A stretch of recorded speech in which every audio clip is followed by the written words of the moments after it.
مرحبا، يعطيكم العافية، كل عام وانتم بخير. أيام قليلة ونودع شهر رمضان، وإن شاء الله ينعاد علينا بصحة وسلامة. في يوم كنت حكيت فيما معناه أنه لولا خشيتي بأن أكون محرفا لقلت أنت تريد وأنا أريد، ورغما عن أنفي وأنفك يفعل الله ما يريد. هذا الحكي أنا كنت حكيته قبل أحداث كورونا، لما كنت قاعد على الدكة اللي بالمدينة الرياضية. في واحد الكل اتكلبوا عليه، كل العالم اتكلب عليه، كل العالم، أمريكا والصين واليابان وكوريا وألمانيا وفرنسا وبريطانيا وكل الدول الصناعية وشرق آسيا وما شرق آسيا مش سائلين عنه. كل واحد بيقول اشمعنى أنا في ظل العطاء. ولكن سبحان الله، في أشخاص بيقول ليش مو أنا في ظل الأخذ؟ ليش أنا في ظل العطاء وليش مو أنا في ظل الأخذ؟ وتكلبوا على هذا الواحد المسكين اللي هو لا حول له ولا قوة، واللي هو شغلته إنه هو يحفظ الإنسان ويخاف على الإنسان ويحب الإنسان، ولكن كان الإنسان أكثر شيء جدلا. هذا نوع من البشر اللي هم أجلكم الله لايك باسكت راش، صندوق النفايات. ولكن أنت تريد وأنا أريد، وبالفعل رغما عن أنفي وأنفك ربنا سبحانه وتعالى بده يسوي ما يريد. هذا الإنسان هو هذا الشخص عفوا، أو هذا اللي أنا بقصد أن أنا أحكيه هو طبقة الأوزون والمصانع والتلوث وكل ما شابه. وأجى ربنا سبحانه وتعالى بشيء هالقد إن لم يكن هالقد. ستوب، ما في حدا يشتغل، كل يلزم دار وغصبت عنك مش برضاك. يلا، ما في حدا يقدر يفتح تمه، خلاص انتهى الوضع. فربنا وتبقى كلمة الله هي العليا. وبالفعل كل العلماء قالوا الأمور بتتسع غير مبشرة، ولكن شوف ربنا كيف. ليش؟ لأنه مهما كنت ذكي ما راح تكون أذكى من اللي خلقك، لأنه عيارك هالقد وعياره بلا حدود، وهو العلم. أول من خلقه كان القلم، فعلم.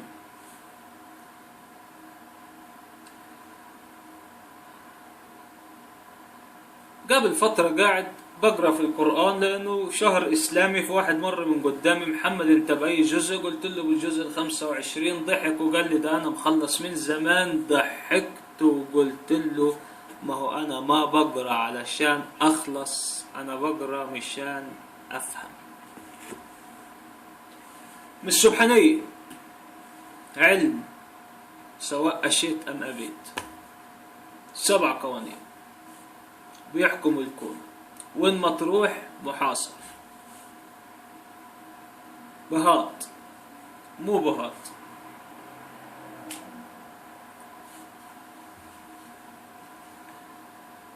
اتذكرت فيديو كنت نشرت ليالي قبل حوالي 4-5 سنوات بيحكي عن نبي الله داود، لما اجوا 2 نزلوا عليه في المحراب واجوا استشيروه في امر ما. قال له انه انا عندي نعجة واخوي عنده 99 نعجة، واللي عنده 99 بده ياخذ النعجة تاعتي.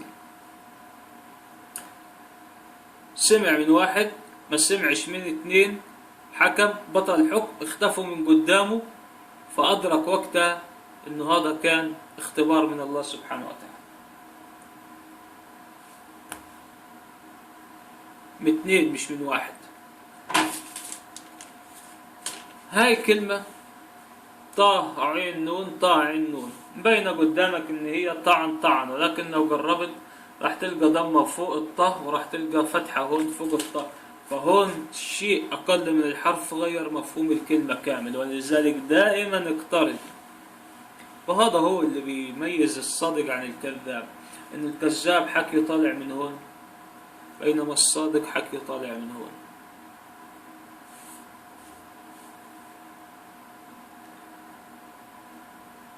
أنا شو بدي في صادق وكذاب؟ شو الهدف؟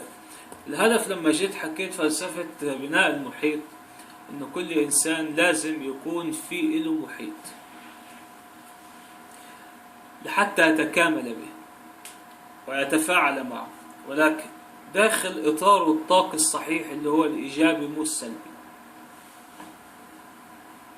فلازم لما تيجي تبني محيط تعرف انت كيف بتبني، مثل ما بتيجي بتحك الإبهام والسبابة والوسطى بقطعة القماش عشان تعرف إن كانت منيحة ولا مو منيحة. مثل ما بتيجي بتشتري نوع العطر وانت عارف شو الهدف من هذا العطر، شو الشعور اللي بدك توصله من هذا العطر. مثل ما تشتري إيطاليان شوز، فرنش جاكيت، قصة أيرلندية، لون مكسيكي، حمية غذائية، إلا أنك في النهاية بتوقف قدام المراية لحتى تشوف شو مش مزبوط تشتغل عليه وشو مزبوط وتشتغل عليه. وإنه لازم طلع علي كيف الذكاء اللي عند بعض البشر بالفعل في منه، إنه لازم لما أحضر الحفلة أكون آخر واحد يحضر الحفلة، وإنه خطوتي بطء خطوتي لازم يكون من قدر ثقل شخصيتي. إيقاع، برافو. ولكن هل الإنسان وصل لمستوى ثقافي رغم المسار اللي صرفه على الثقافة والعلم والأبحاث وكل ما شابه، قدر إنه هو يصل لفلسفة إنه هو لما يتطلع للشخص اللي قدامه يعرف إن كان هذا الشخص بالفعل صادق بالفعل منيح ولا لا؟ قدر. اللي ربنا بيحبه بيعرفه، واللي ربنا ما بيحبه بيسلط عليه نفسه، فتلقاه بيمتلك قدرة غير طبيعية في إنه هو بيخلش أحبته يصيروا أعداء. مثل مسلسل طرف ثالث، تذكرت كان في واحد اسمه الشيمي، كان دائما هذا الزعيم المافيا كان شو بيقول عنه؟ بيقول يا أخي هذا الإنسان عجيب، هو زعيم مافيا الثاني على قد حاله يعني. كان شو يقول هذا الإنسان غريب، أحسن واحد يصنع له أعداء. فبالفعل الإنسان اللي ربنا ما بيحبه بيسلط عليه نفسه، ما بيسلط عليه حد. وفي أشياء بتشوفها من برا لازم قبل ما تحكم عليها من خارج تقترب منها لحتى تفطن. زي مثلا هاي طعن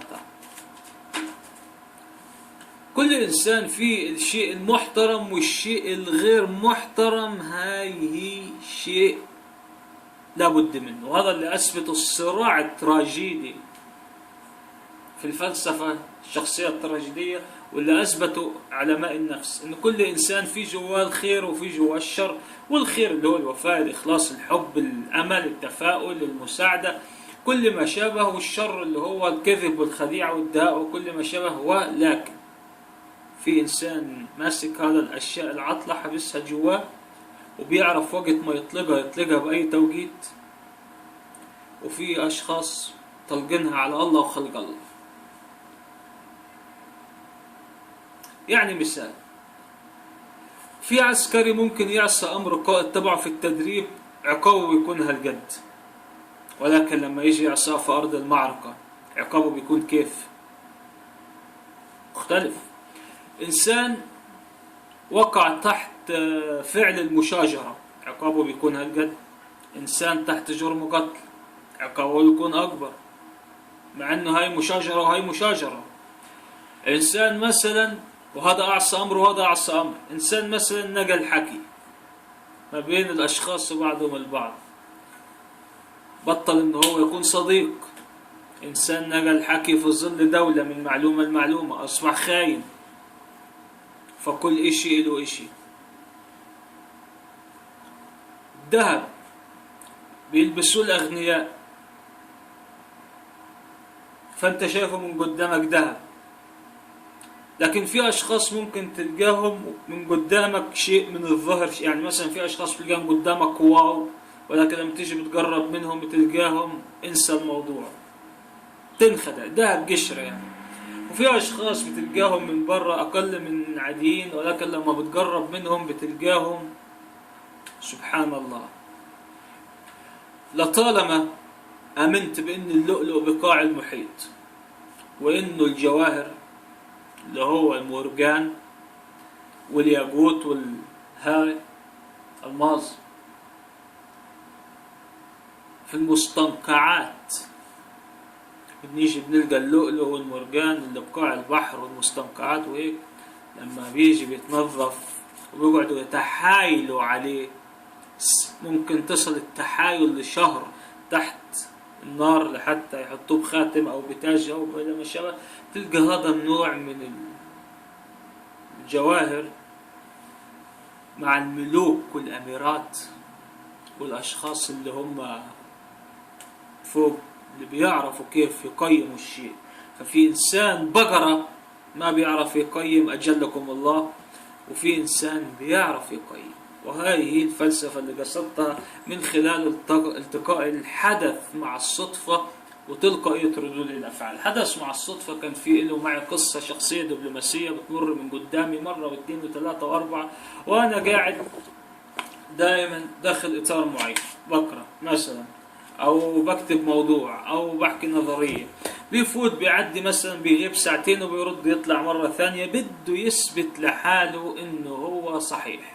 يفوت بعد نص دقيقة يطلع من قدامي يطلع بطرف عيونه لحتى يشوف إن كنت يعني بكذب ولا عن جد صادق، إن كنت مقنع ولا مثل ما أنا. أول شيء يعني أنا كواحد من الناس بالنسبة لإلي أعلى واحد في الكون مش شايفه إشي كتير عظيم، يعني أقل من عادي هيك، أنا الله خلقني. ففي ناس ممكن تفكرها استحقار أو تكبر أو تغطرس، لكن أنا بالنسبة لإلي ليش لما تعمقت في التاريخ وتعمقت في الحياة فوصلت لمرحلة ما يسمى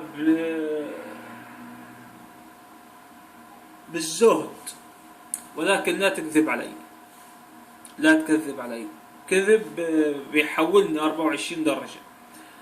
فبيطلع بطرف عيونه وهو طالع، هو ما بدوش، هو مش مهم يعرف مين كنت انا صح ولا خطأ، هو بده يتأكد من نفسه انه هل انا فعلا قدرت احكم على هذا الانسان انه صادق ولا لا. فبده يثق في حاله حتى يزداد ثقة في حاله. وكنت حكيت انه حدث التقاء الحدث مع الصدفة بيثبت ان كان هذا الانسان صح او لا. وكمان زيادة تلقائية ردود الافعال. تلقائية ردود الافعال برضو كان في لها قصة معي، انه كانت في يوم من الايام ماشي باحدى الاماكن، كان معي انسان عزيز كتير على قلبي، يعني كان هذا الانسان كنت بعتبره هو هدية القدر لإلي، لدرجة انه كنت خاف عليه من السيارات وهو ماشي بحدي لا تصطدم في سيارة ليش لا قدر الله، من كتر ما هو كان عن جد بيعني لي. ففي يوم بقول له ايش تشرب؟ فقال لي بشرب عصير ورانجوس. قلت له طب استنى شوي خليني اروح اجيبه. فانا جاي وراجع بجيب العصير، طبعا هو شافني اتأخرت فبيرن علي. فرغم ذلك انا رايح اتأخرت، ركز في إلها ما هي معي، اتأخرت. فرن علي فمسكت الأغراض وأنا رايح، فمش قلت له يلا خلينا نروح، لا، لقيت واحدة فلبينية أو هندية إشي زي هيك معها شنطتين وبدها تعدي الشارع، وعديتها الشارع ورديت رجعت، رغم إنه كنا متأخرين. ولكن تلقائية ردود الأفعال هاي بتخلي الإنسان ما يقدرش إن هو يسوي عليها كنترول. فلأنه هو ما يقدرش يسوي عليها كنترول تقدر تعرف إن كان هذا الإنسان صح أو لا، بالإضافة لطبيعة ميولاته. يعني شو بيحب يقرأ، ايش بيحب يشاهد من مواضيع سينمائية او قصص سينمائية او مسرحيات، شو طبيعة المواضيع اللي بيحب يناقش فيها، شو طبيعة بنك المعلومات اللي عنده، كيف تفاعله مع الاحداث وكل ما شابه. فمن هون بتقدر انك انت تحكم على الانسان وتعرف ان كان بالفعل هذا الانسان صادق ولا مو صادق.